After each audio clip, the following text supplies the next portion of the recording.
Hey everyone. So the Switch 2 is off to the races and it's doing very well. With all the success of the Switch 2, I want to make sure we don't forget about our favorite, Switch 1. So with that, today's video, I'd like to share with you 5 Nintendo Switch games that I think you should be picking up right now before the prices go up even more. Let's get to it.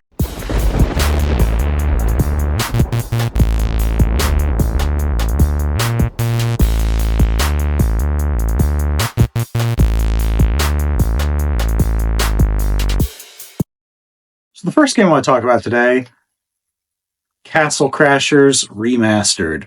So this game, when it first came out, everyone talked about it. It was highly sought after. There was only a limited number of copies that were produced, so the prices went up pretty quickly and people went a little bit crazy for the physical copy of this game. Now, since the publisher and developer Behemoth Games has re-released the game through their website, and prices have come down a little bit since then. My copy is still sealed because I own a copy of it digitally on Steam, but it's a great game to play. It's been released on multiple platforms. Basically, it's a hack and slash style game with some RPG elements. So you go through with swords, knives, bow and arrows, and you're just hacking away at your enemies. And as you defeat enemies, you gain experience that you can then use to level up your character, either by enhancing their strength, enhancing their defense, or other things of that nature. And as you progress through the game, you have the ability to buy better weapons too. Now, admittedly, I haven't gotten too far into the game, so I don't really know where it goes in terms of story, but I've been having an outstanding time with it. I mean, the game is just very colorful and bright and vibrant. It's so fun and rewarding to just hack away at your enemies. The music and soundtrack to the game are pretty bumping as well. So I really like this game, and if you're into games like that are the hack and slash style, I think you should check it out too. Now, I believe it's still available directly from Behemoth's website, so I recommend you grab a copy there before things start to skyrocket again with this game. Or, as always, feel free to pick up a digital copy as well if you want to save a little bit of money that way, but I think you'll have a good time with this game. Next up, we have 2 games on one disc. It's called Deathsmiles 1 and 2. So Deathsmiles is interesting in that it, for the longest time, was released only in the arcades, and then it became exclusive to the Xbox 360 for a physical copy. That's Deathsmiles 2 was a physical release. Deathsmiles 1 I don't think had previously been released. So a funny story about that is I actually went and bought a physical Xbox 360 a few years ago during the pandemic, and the first game I bought with it was Deathsmiles 2 because I really wanted to play that game on a physical copy and own that.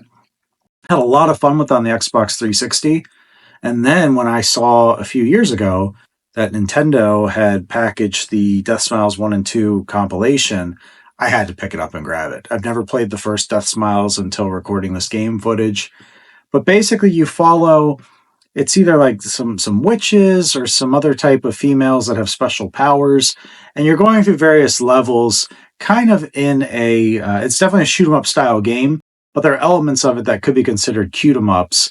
Not so much like a cotton fantasy, but just there are little cutscenes and stuff that could be a little quirky at times. There are some very dark play styles with this game, though. I mean, you've got like giant skulls coming at you on the screen, or like evil pumpkins and stuff like that. There's also some really quirky stuff too, like a giant bull comes after you as an enemy at one of the levels too.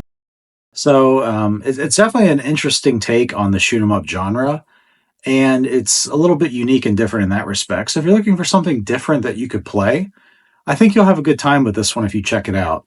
Now, it is available on multiple platforms, and you can always get a copy of it digitally if you can't find the physical, but I recommend picking it up before the price goes up even higher in the future.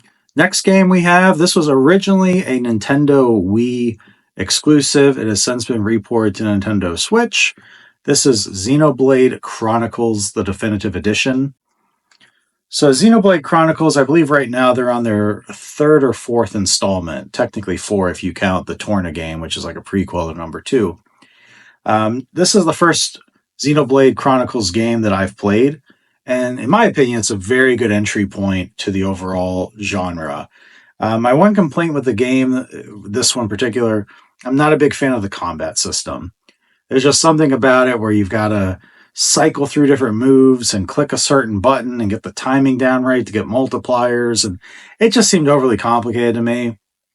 They tried to remedy this a little bit with the second game, which I also had played. I think they did a little bit better, but I'm just still not an overall fan of the combat. That aside, though, the stories are great. They're very engrossing.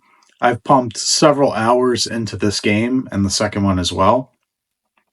They're the Japanese RPG type of game, so you really get lost in a deep and immersive world, deep storylines. They really focus on character development, character dialogue.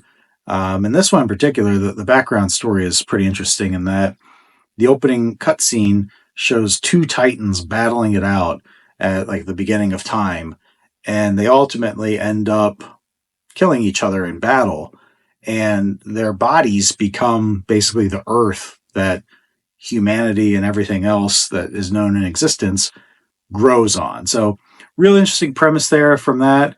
There's a special sword in there called the Monado that one of the Titans used during the battle that you can actually wield throughout the game.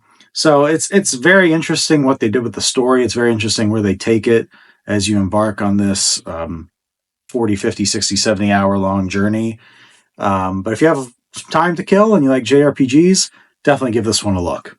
Next, we have another shoot 'em up. Now, this one was extremely difficult to find a physical copy for. It is Mushihemisama. Mushihemisama. Now, I've got the footage on it right here, but this was basically put out by the company Cave.